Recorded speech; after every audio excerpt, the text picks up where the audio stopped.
Hi guys, good evening. So, gawa siguro tayo ng ibang account dito sa YouTube. Kasi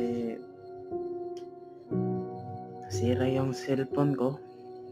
Isa pa, nakalimutan ko yung password doon sa sa email account ko. Isa pa doon, sayang yung YouTube account natin doon na higit na 4K subscriber. So, sayang yun kung hindi natin ma-recover. So, I hope sana